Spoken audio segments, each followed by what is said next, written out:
Election of representation house की होती है, असम्बलीज की होती है, उसकी तो आपने ऑर्डर ही तबाह कर दिया। यानी कि जिस पार्टी को आवाम ने रिजेक्ट किया उसको इलेक्शन कमीशन ने नवाज दिया। कौन सा फार्मूला था, वो कौन सा लॉजिक था, वो कौन सा मैथमेटिक्स था जिसके तहत ये सारी सीटें, हमें तो मना कर रहे हैं जी 104 पे हम आपको सीट नहीं दे सकते, लेकिन इनको देने के लिए आइन और कानून में वो कौन सी शिक्के हैं जो मौजूद हैं कि जनाब अपनी मनपसंद पार्टियों में आप बांट दें और फार्मूले भी अपनी मर्ज़ी के लगाएं। तो इस तरह की ये जो नाइंसाफ़ी है, वो इंसाफ की सबसे बड़ी अदालत से हमें बिल्कुल इसकी उम्मीद नहीं है कि नाइंसाफ़ी हो। हमें पूरी उम्मीद है कि आवाम के वोट की सैंक्टिटी को कायम रखा जाएगा, आवाम के इस हक़ को कायम रखा जाएगा। और जो एक इलेक्शन के नाम पर यहाँ पर धांधली की गई, जुल्म और फस्तायत और जबर किया गया, उसकी पटिशन इमरान खान साहब की पड़ी हुई है। अगर आपने ज़्यादा देर करनी है तो उस पटिशन को क्लब करें और इसके साथ वो केस भी सुने। आज बिल्कुल ठीक बात की जस्टिस मुनीब साहब ने और मंसूर साहब ने। आप आइसोलेशन में इस तरह करके घोड़े की तरह आंखों पे पट्टी डाल के सिर्फ एक जो सेकंड फेज़ होता है इलेक्शन का, ये रिज़र्व सीट्स, इस पे जंप नहीं कर सकते। आपको देखना पड़ेगा 13 जनवरी पे वापस जाएं और देखें कि उस फैसले के बाद इलेक्शन कमीशन का क्या रवैया था, किस तरह कैंडिडेट्स के साथ सलूक किया गया।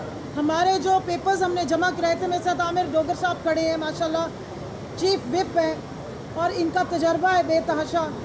सब ने 4-4, 3-3 फॉर्म्स जमा कराए थे।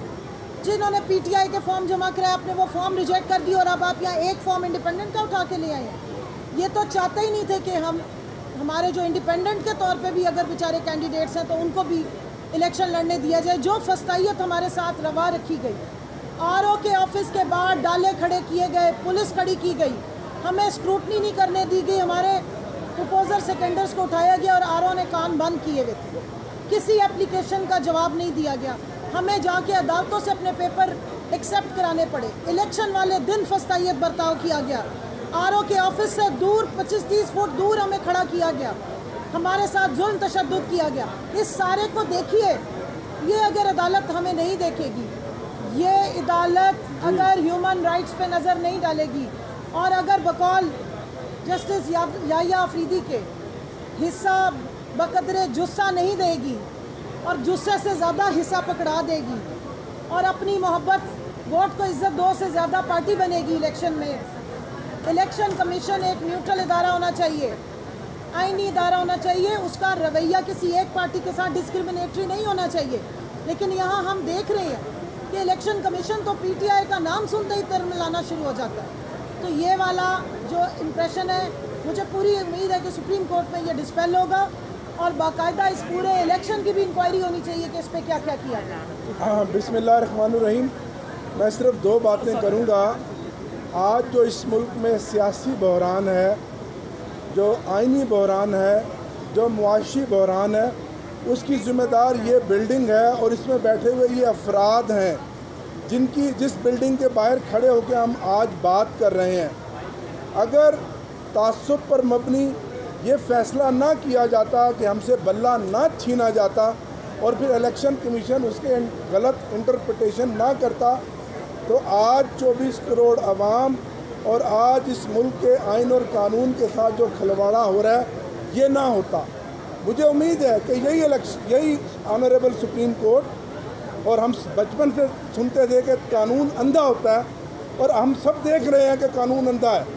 ये केस जो डिले किया जा रहा है गैर ज़रूरी तौर पे, ये एक दिन का मुकदमा नहीं है। मैं ख़ुद भी वकील हूँ, लेकिन आप देख रहे हैं कौम का वक्त ज़ाया किया जा रहा है, अवाम का वक्त ज़ाया किया जा रहा है, पैसा ज़ाया किया जा रहा है, आइन और कानून की धज्जियाँ उखेड़ी जा रही हैं।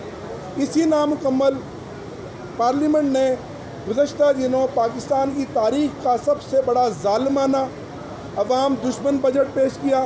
ये पार्लियामेंट नामुकम्मल, उससे पहले वो पार्टियां जिनकी तादाद भी मतलूबा उतनी नहीं थी, उनको हमारी सीटें देकर पार्लियामेंट को में जो प्रोसेस है वज़ीर आज़म के इलेक्शन का, बाकी इलेक्शनों का मुकम्मल किया गया और आज दिन तक इंतखाबी अमल मुकम्मल नहीं किया गया। आप जो भी कर लें, आज इमरान खान एक तहरीक और नज़रिए का नाम बन चुका है। ना सिर्फ खैबर से कराची तक 8 फरवरी को जिस तरह कौम ने खामोश इनकलाब के ज़रिए, अवाम ने, पाकिस्तान ने इमरान खान को वोट दिए, आज इमरान खान पूरी दुनिया का अजीम पॉपुलर लीडर बन चुका है। अक़वाम मुत्तहिदा की वर्किंग ग्रुप ने जो कल फैसला किया है वो इनके मुंह पर तमाचा है कि इमरान खान की गिरफ्तारी भी गैर कानूनी है और ये इलेक्शन भी जो है रिग्ड इलेक्शन है। और कितनी शर्म की बात है कि इस इलेक्शन को एक टेस्ट केस बना के पूरी दुनिया को दिखाया जाएगा, जिससे ना सिर्फ पाकिस्तान की साख जो है वो मुतासर होगी, बल्कि ये इलेक्शन कमीशन ऑफ पाकिस्तान जिसने अपना वक़ार भी खो दिया, अपनी साख भी खो दी, आइन और कानून की धज्जियाँ उड़ा दी। और आप जानते हैं कि जो फैसला लिखा लिखाया आता था वही इलेक्शन कमीशन आगे अनाउंस कर देता था। हम कहाँ जाएं, हम किसके आगे रोएं? हमें फिर भी उम्मीद है कि यही अदालत, यही जजेस जहाँ से काम ख़राब हुआ था यहीं से काम ठीक होगा। और हमें पूरी उम्मीद है कि ये आला अदलिया के जजेस इंसाफ पर मबनी फ़ैसला करेंगे और हमारी सीटें हमारे मैंडेट के मुताबिक हमें मिलेंगी। और इसी तरह आपने देखा तो कांग्रेस ने रेजोल्यूशन पास किया, ये दुनिया की तारीख में यूएस कांग्रेस ने पास किया, ये अनप्रेसिडेंट है। इससे बढ़कर इमरान खान की और क्या मकबूलियत होगी? आप कुछ भी कर लें, इमरान खान तो आज इस कौम का मजबूत, ताकतवर और अवाम का पॉपुलर लीडर है और वो तो इंशाल्लाह जेल से रिहा होगा और इस मुल्क का वज़ीर आज़म बनेगा इंशाल्लाह। देखिए, कल जो ह्यूमन राइट्स अक़वाम मुत्तहिदा के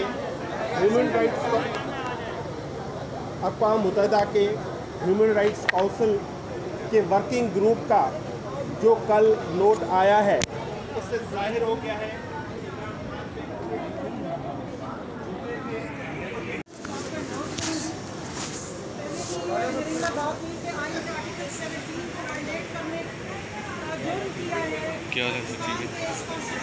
इसका नाम इलेक्शन कमीशन ऑफ पाकिस्तान है। एक पाकिस्तान की सबसे बड़ी पॉलिटिकल जमात को उनसे ना सिर्फ बल्ला छीना गया, उनको पॉलिटिकल जमात मानने से भी इनकारी किया गया। हमें सबको फोर्स किया गया कि हम पीटीआई की बजाय इंडिपेंडेंट इलेक्शंस लड़ें।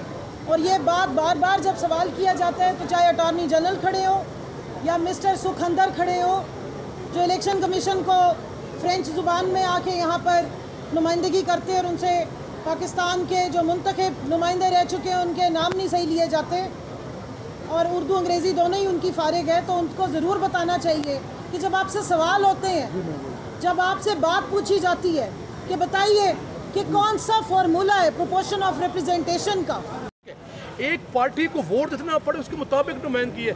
मैं हैरान हूँ कि इलेक्शन कमीशन ऑफ पाकिस्तान ने उनको किस बुनियाद पे जो है वो सीटें दे दी जब उसका मैंडेट ही नहीं है, उसका वोट ही नहीं है। मैं यहाँ खड़ा हूँ, मेरा नाम है सनाउल्लाह मस्ती खैल, तो मैं सनाउल्लाह मस्ती खैल एक हूँ, मैं 10 सनाउल्लाह मस्ती खैल कैसे बन सकता हूँ? तो ये बड़ा सादा सा आम फहम सवाल है और मैं समझता हूँ कि ये पाकिस्तान की हिस्ट्री का एक डिफाइनिंग मोमेंट्स है और मैं समझता हूँ कि ये अगर हमें हमामी नुमाइंदगी का हक दिया गया तो जमहूरियत की बहुत बड़ी फतह होगी, ये आइन की बहुत बड़ी फतह होगी। और जो पाकिस्तान में जमहूरी अंदाज में जो सिस्टम को नहीं चलाया जा रहा था, जो पाकिस्तान में बार बार इंटरवेंशंस होती थी, इदारों को तोड़ा जाता, उसकी मैं समझता हूँ तहफ़्फ़ुज़ के लिए ये जो मैं समझता हूँ कि ये फ़ैसला होगा सुप्रीम कोर्ट का एक मानी खेज़ होगा। और मुझे अतर मिनल्ला साहब की एक एक लफ्ज़ जो कह रहे हैं वो एक बहुत बड़ी नुमाइंदगी कर रहे हैं एक आम वोटर की, एक आम अवाम की, एक पाकिस्तान की, जिसमें आइन पाकिस्तान जो इन्वेस्टेज है पाकिस्तान में, ये लिखा हुआ है पाकिस्तान में कि आइन की आर्टिकल 218 के तहत आपने मुनसिफाना, गैर जानिबदाराना और